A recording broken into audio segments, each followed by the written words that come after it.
नमस्कार, मैं हर्षित तिवारी। अभय न्यूज के 8 मई शनिवार शाम के बुलेटिन में आप सभी का स्वागत है। आइए देखते हैं दिन भर की ताजा खबरें। इस बुलेटिन के प्रायोजक हैं आर के निवास बाय आर के डेवलपर्स। शानदार घर खरीदें अब अपने बजट में। मणिपुरम का प्रशासन को खुला चैलेंज, अभय न्यूज का स्टिंग ऑपरेशन, हमें नहीं किसी की परवाह। पिछले दिनों इंदौर में प्रशासन द्वारा मणिपुरम गोल्ड की शाखा को सील किए जाने के बावजूद उज्जैन की आधा दर्जन शाखाएं सामान्य दिनों की तरह सुबह 9 बजे से शाम 6 बजे तक बेरोक-टोक काम कर रही है। ऋषिनगर, इंदौर रोड स्थित टेडी खजूर सुभाष नगर, गुदरी चौराहा नगर निगम के सामने नई सड़क तथा पाटीदार अस्पताल फ्रीगंज की शाखाओं पर पूरे स्टाफ के साथ काम किया जा रहा है। अभय न्यूज की टीम ने मणिपुरम की इन तमाम शाखाओं में जाकर स्टिंग ऑपरेशन किया। इस दौरान वहां पर न केवल पूरा स्टाफ मौजूद था बल्कि कस्टमर भी मौजूद थे। कोई अपनी किश्त जमा करने आया था तो कोई अपना आभूषण गिरवी रखने। अभय न्यूज की टीम के सदस्यों ने भी अपने ऑर्नामेंट बैंक कर्मचारियों को दिए। लगभग सभी शाखाओं में काम की रफ्तार देखकर कहीं से प्रतीत नहीं हो रहा था कि शहर में लॉकडाउन लगा हुआ है। अंदर से ये जो ब्रांच है पाटीदार अस्पताल के सामने, और ये उन लोगों ने कल मुझे बुलाया है। सोने की चेयर मैंने बताई टीम को, उन्होंने कहा कि कल आप जो है इसके अंदर 2 तोला सोना और लेकर आइए, इसके बाद में आपको 1.5 लाख रुपये मिलेंगे। तो चलिए अब नेक्स्ट चलते हैं किसी दूसरे ब्रांच पे। इस संबंध में मणिपुरम के एरिया मैनेजर रवि कुमार से बात हुई तो उनका कहना था कि उनके बैंक में जो लोग भी रहते हैं वे सुरक्षा की दृष्टि से रहते हैं। उनके अनुसार बैंक में कोई काम नहीं किया जा रहा है, लेकिन जब उन्हें स्टिंग के वीडियो फुटेज दिखाए गए तो उनकी बोलती बंद हो गई। रवि, आप इसमें एरिया मैनेजर हैं मणिपुरम में? जी सर। अच्छा। मैं चीफ एडिटर हूँ अभय न्यूज से। तो मॉर्निंग में क्या है कि जैसे अपना सिक्योरिटी पर्पस ओनली आप ही लोगों का मतलब एसेट है, तो उसको देखा जाता है कि भाई वो मतलब सही सलामत है नहीं है, तो आज शटर डाउन करके आदमी उनकी सिक्योरिटी कर लेता है, सिक्योरिटी पर्पज ओपन कर देता है। नहीं हो रहा है उस तरह से। जिनका काम पेंडिंग है, जैसे मान लेते हैं किसी का रिजर्व बैंक है कि भैया उसको ऑप्शन, हमारा काम तो गोल्ड वाला है, जैसे बैंक काम होता है ना, बैंक काम हो रहा है, जैसे बैंक खुली हुई है ना, तो सेम वैसे ही पेंडिंग वर्क जो है हम निपटा रहे हैं, कस्टमर को नहीं ले रहे हैं उस तरह के जो कि रेगुलर कस्टमर, तो जिनका काम पेंडिंग है, इमरजेंसी है, ऑप्शन है, तो उनका काम 1-2 आ जाते हैं तो उनका काम निपटा दिया जाता है। नहीं, पर ऑप्शन में तो मतलब मैंने एक ऑर्डर देखा है ऑप्शन को लेकर भी कि अभी जून तक ऑप्शन पे भी जो है वो अभी बैन लगा हुआ है ना। किसी भी खासतौर से मणिपुरम या किसी तरह के बैंकों ने जो वो ऑप्शन नहीं कर सकती, ऐसा हाई कोर्ट का आदेश है। वो आदेश की प्रति भी मेरे पास है, आप पैटर्न में पहुंचा सकते हैं। अच्छा। दूसरा मेरा ये कहना था कि आप ये जो बोल रहे हैं कि वो सिर्फ हम सिक्योरिटी पर्पज से या हम मतलब फुल जो है वो काम नहीं कर रहे हैं, कोई भी कस्टमर को अटेंड नहीं कर रहे हैं, तो ये बात आप हाई कोर्ट के आदेश जारी हैं कि किसी भी तरह की फाइनेंस कंपनी बैंक 15 जून 2021 तक किश्त के तौर पर किसी भी तरह की वसूली नहीं कर सकती। बावजूद मणिपुरम फाइनेंस कंपनी काफी रफ्तार से कामकाज चालू रखकर वसूली करने का काम करते हुए हाई कोर्ट तक को चैलेंज कर रही है। इधर एडिशनल एसपी अमरिंदर सिंह ने बताया कि फिलहाल इस तरह की कोई भी सूचना अभी तक मिली नहीं है। यदि कोई भी फाइनेंस कंपनी इस तरह का कार्य करती है तो उनके खिलाफ सख्त कार्यवाही की जाएगी। की जो गाइडलाइन है उसमें यहाँ इम्प्लीमेंटेड है, उसको लागू किया गया है, और इस प्रकार का कोई ये जो इस प्रकार की सूचना है, इस सूचना को हम काफ़ी गंभीरतापूर्वक इसको वेरीफाई कराएंगे, और अगर कहीं किसी प्रकार का भी कोई उल्लंघन होगा तो काफ़ी इसमें कड़ी कार्रवाई की जाएगी। बहरहाल जो भी हो, अब देखना यह है कि उज्जैन पुलिस प्रशासन नियमों की धज्जियां उड़ाने वाली इन समाज के दुश्मनों के खिलाफ किस तरह की कार्यवाही करती है। जानने के लिए आप बने रहिए हमारे साथ। ब्यूरो रिपोर्ट, अभय न्यूज, उज्जैन। शनिवार सुबह 10:30 बजे के करीब उज्जैन के कोयला फाटक चौराहे पर एक डॉक्टर ने जमकर उत्पात मचाया। मौके पर ड्यूटी कर रही कोतवाली थाना प्रभारी ने डॉक्टर को समझाने की बहुत कोशिश की, लेकिन डॉक्टर अपना रोब झाड़ते हुए उनसे अभद्रता करने लगा और अपनी ऊंची पहुंच का हवाला देते हुए कई बड़े अधिकारियों और मंत्रियों के नाम तक गिनवा दिए। लेकिन कोतवाली पुलिस के आगे एक न चली और आखिर में 200 रुपए का चालान बनवा कर चलता बना। दरअसल लॉकडाउन के दौरान वाहनों की चेकिंग में आगर रोड से आ रहे एक 4 पहिया वाहन मारुति सियाज MP09 CV1002 को रोका गया, जिसमें 1-2 व्यक्ति सवार थे जिन्होंने मास्क नहीं लगाया हुआ था। गाड़ी का चालक खुद को डॉक्टर साकेत जती बता रहा था और एक बड़े अस्पताल का नाम लेकर पुलिस कर्मियों पर रौब झाड़ रहा था। मौके पर मौजूद कोतवाली थाने के थाना प्रभारी शंकर सिंह चौहान ने जब डॉक्टर से मास्क न लगाने का कारण पूछा तो वह विवाद करने लगा। काफी देर हुज्जत करने के बाद डॉक्टर चालान बनवाने को राजी हुआ और 500 का नोट निकाल कर फाड़ दिया। फिर 2000 का फटा हुआ नोट चालान बनवाने के लिए देने लगा। काफी देर हंगामा करने के बाद डॉक्टर 200 रुपए का चालान बनवा कर निकल गया। मौके पर मौजूद पुलिस कर्मियों के अनुसार डॉक्टर नशे में नजर आ रहा था। गाड़ी नंबर के आधार पर यह गाड़ी डॉक्टर साकेत जती निवासी श्री अपार्टमेंट 51E साकेत नगर तिलक नगर के नाम पर रजिस्टर्ड है। शनिवार सुबह अवैध रूप से शराब का परिवहन कर रहे बाइक सवार 2 युवकों को अज्ञात वाहन ने टक्कर मार दी। घायलों को पुलिस ने सूचना के बाद उपचार के लिए अस्पताल पहुंचाया है। घटना स्थल से शराब की 4 पेटी बरामद की गई है। बताया जा रहा है कि देवास रोड स्थित नरवर थाना क्षेत्र में मुख्य मार्ग पर सुबह के 6:30 बजे के लगभग बाइक सवार युवक को अज्ञात वाहन ने टक्कर मार दी थी। युवक गंभीर रूप से घायल हो गया था। ग्रामीणों ने मामले की सूचना पुलिस को दी। घटना स्थल पर पहुंची पुलिस ने पाया कि घायल युवक के समीप शराब की 3 से 4 पेटी पड़ी हुई है। पुलिस ने सबसे पहले घायल युवक को उपचार के लिए अस्पताल पहुंचाया और मामले की जांच शुरू की। आशंका जताई जा रही है कि युवक अवैध रूप से शराब की पेटी का परिवहन कर रहे थे। घायल की जानकारी जुटाने पर वह नागजरी थाना क्षेत्र के हामू खेड़ी का रहने वाला सामने आया है। पुलिस उसके परिजनों को तलाश कर सूचना देने का प्रयास कर रही थी। इस बात की जानकारी भी जुटाई जा रही है कि युवक कहां से शराब लेकर आ रहा था और कहां जा रहा था। फिलहाल युवक की हालत में सुधार होने के बाद ही पुलिस को दुर्घटना के साथ शराब के संबंध में जानकारी मिल पाएगी। पुलिस दुर्घटना को अंजाम देने वाले अज्ञात वाहन की भी तलाश कर रही है। गौरतलब है कि कोरोना कर्फ्यू के दौरान अवैध शराब का परिवहन बड़ी मात्रा में हो रहा है। प्रशासन के आदेश पर शासकीय शराब की दुकानें बंद कर सील कर दी गई हैं। बावजूद इसके शराब का अवैध कारोबार जारी है। बाइक और आयसर में एक्सीडेंट हुआ है और इसमें बाइक सवार 2 लोग घायल हुए हैं। प्रथम दृष्टया ऐसा लगता है कि ये तेज़ स्पीड से जा रहे थे और इनके पास में शराब थी। तो अभी पूरे मामले को पुलिस द्वारा जांच किया जा रहा है और इस मामले में जो शराब थी उसको जब्त किया गया है और जो इसका ट्रेसिंग भी की जा रही है कि ये आखिर कहाँ से आई है। माधवनगर अस्पताल के पूर्व प्रभारी डॉक्टर संजीव कुमरावत द्वारा प्रदेश के उच्च शिक्षा और उज्जैन जिले के प्रभारी मंत्री मोहन यादव के प्रतिनिधि अभय विश्वकर्मा पर लगाए गए गंभीर आरोपों का मामला अब आरोप प्रत्यारोप के दौर तक पहुंच गया है। माधवनगर अस्पताल के प्रभारी पद से हटाए गए डॉक्टर कुमरावत जहां एक और अभय पर अस्पताल के बेड पर कब्जा कर मरीजों के परिजन से 20 से 25 हजार रुपए में बेड का सौदा करने का गंभीर आरोप लगा रहे हैं, वहीं अभय विश्वकर्मा भी डॉक्टर पर उनके निजी हित साधने का आरोप लगा रहे हैं।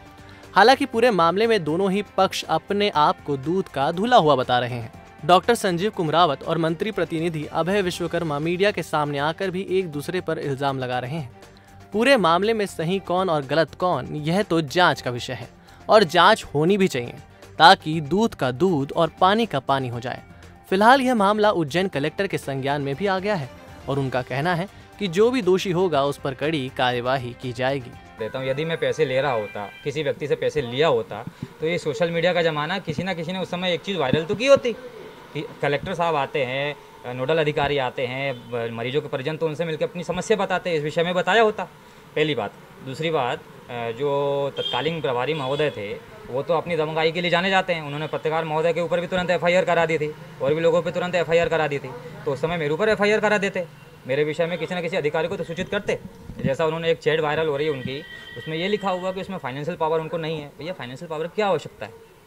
मेरी कोई ड्यूटी नहीं है, मैं लोगों की सेवा कर रहा हूँ। वहाँ पे क्या कर रहा है? लोगों को इलाज की ज़रूरत है, इलाज करवा रहे हैं, बेड की ज़रूरत है, बेड करवा रहे हैं। हम तो करवा रहे, बेड खाली होते हैं। और इस विषय में मैं बिल्कुल वरिष्ठ अधिकारियों को सूचित करता था कि आज हमने इतने बेड में मरीजों को स्थान दिल पाया। किसी भर्ती करने के लिए कोई एक प्रणाली होती वो मौजूद नहीं थी और एक व्यक्ति जो अभय विश्वकर्मा है और अपने आप को माननीय मंत्री जी का प्रतिनिधि बताता था, वो बड़े ही गैरकानूनी तरीके से और अजीब तरीके से पलंग पर कब्जा करके और मरीजों को भर्ती करता था। तो मैंने अपने हिसाब से अपने लेवल पे उस बात को अभय से भी शेयर किया, उसको भी समझाया, उसको भी बात की और एक नई एक सिस्टम वहाँ पे मैंने बनाया, टोकन सिस्टम, एक बिल्कुल ट्रांसपेरेंस वाला टोकन सिस्टम बनाया ताकि वहाँ पारदर्शिता रहे भर्ती होने के लिए। और जो संबंधित अधिकारी, वरिष्ठ अधिकारी, उनको भी मैंने इस बात की खबर की कि यहाँ पे इस तरह के काम हो रहे हैं।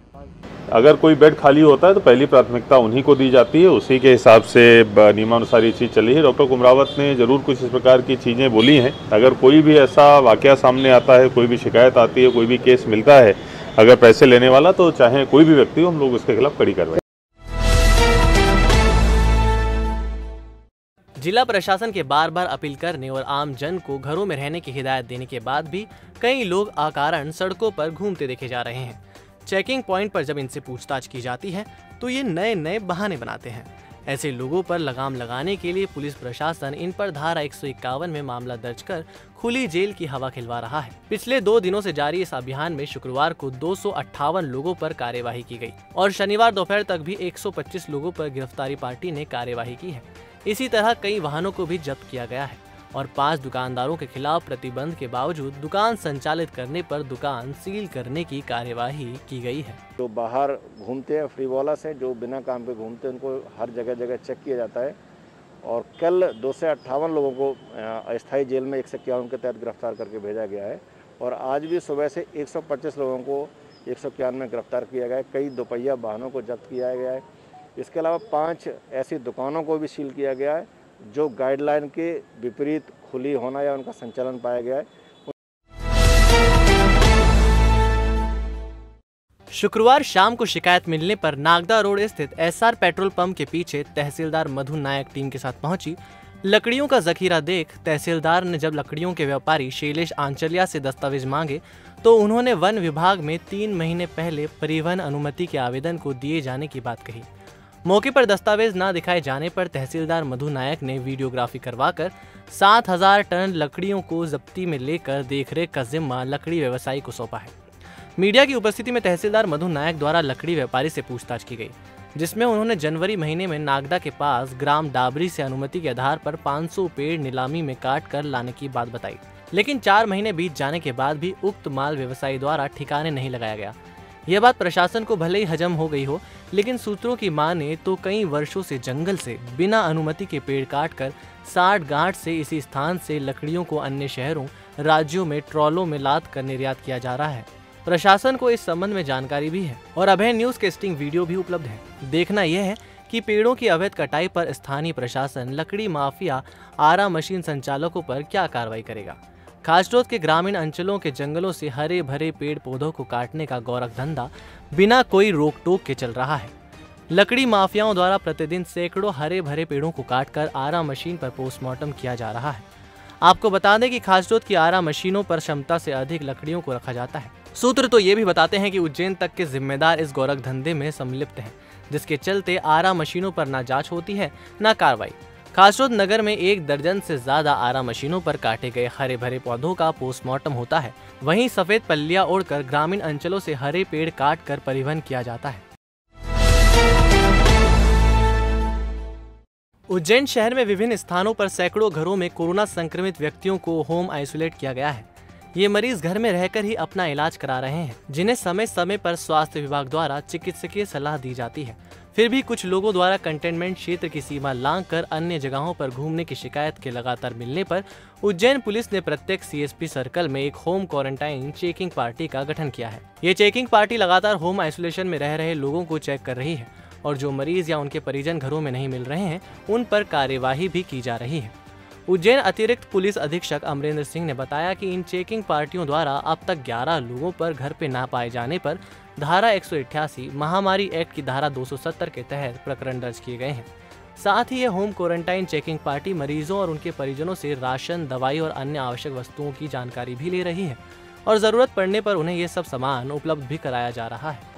उज्जैन पुलिस के द्वारा एक विशेष दस्ता या टीम बनाई गई है। इसका मुख्य उद्देश्य है जिनको होम आइसोलेशन में रखा गया है, ऐसे पॉजिटिव पेशेंट जिनको होम आइसोलेशन में रखा गया है और उनका वहीं घर में रह करके जो आरटी टीम इनके द्वारा चेक किया इलाज किया जा रहा है। तो ऐसे लोगों को चेक करने के लिए एक विशेष टीम बनाई गई है जिसको बोलते हैं होम क्वारंटीन चेकिंग पार्टी।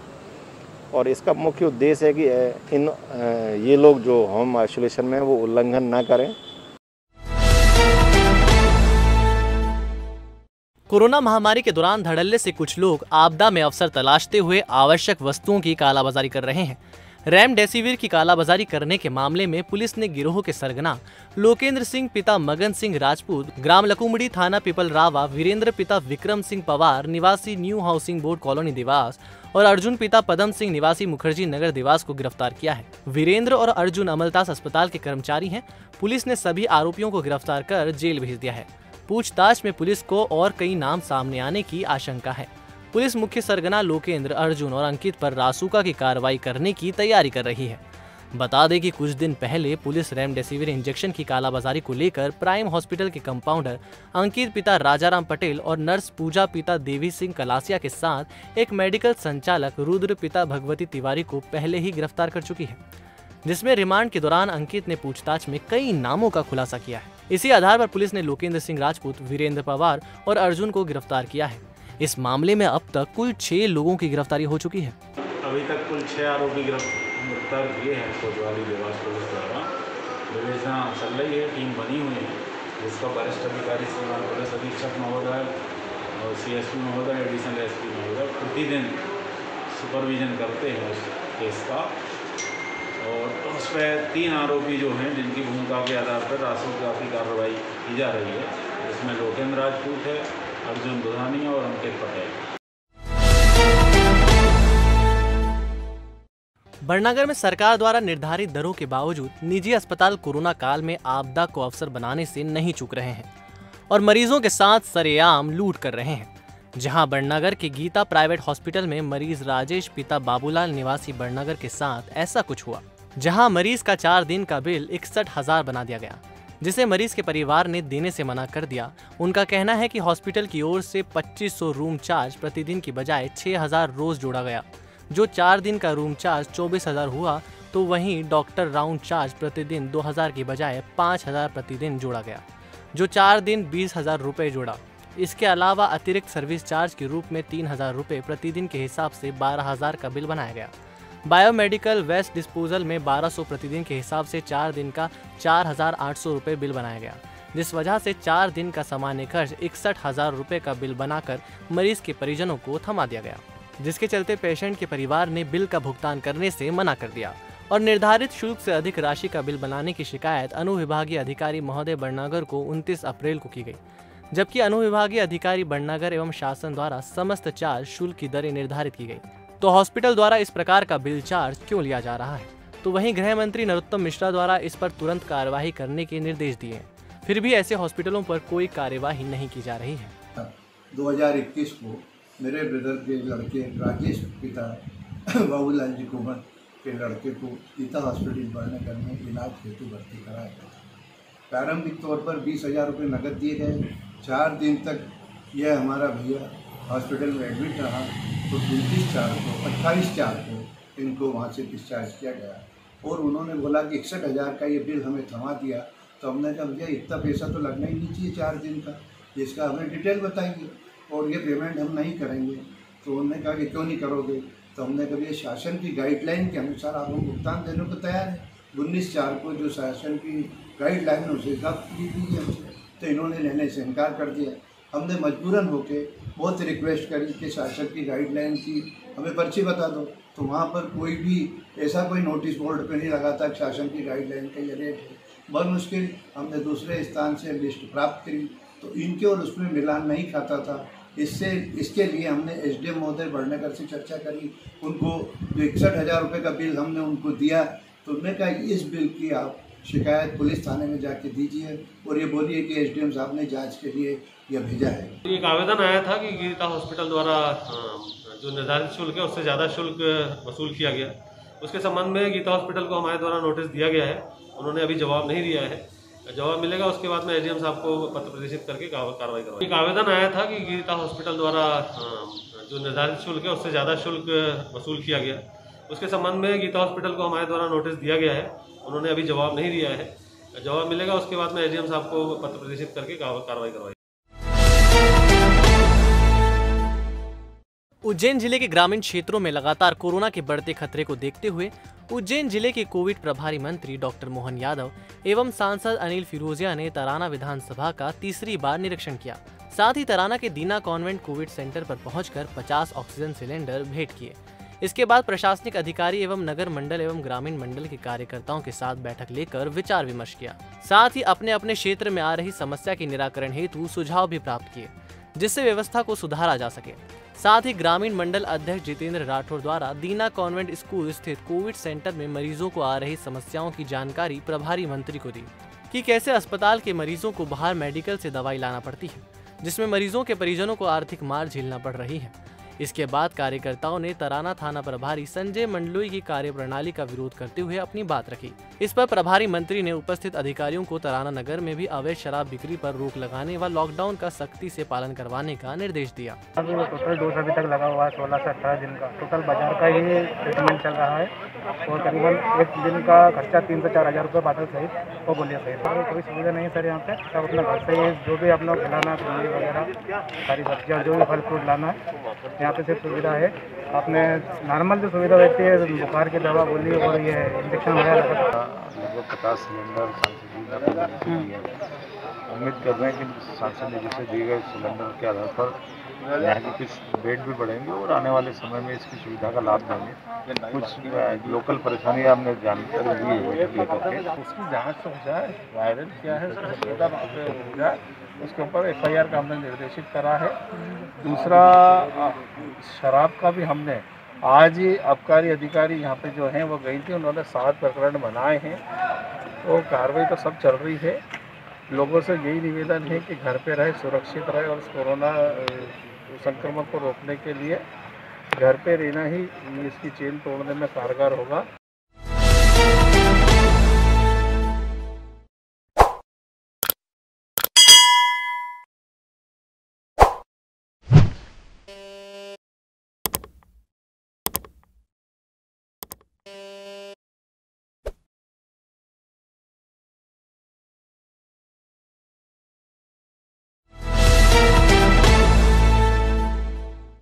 तो आपने देखा हमारा बुलेटिन। आपको हमारा बुलेटिन कैसा लगा, इसका फीडबैक कमेंट सेक्शन में जरूर दीजिएगा।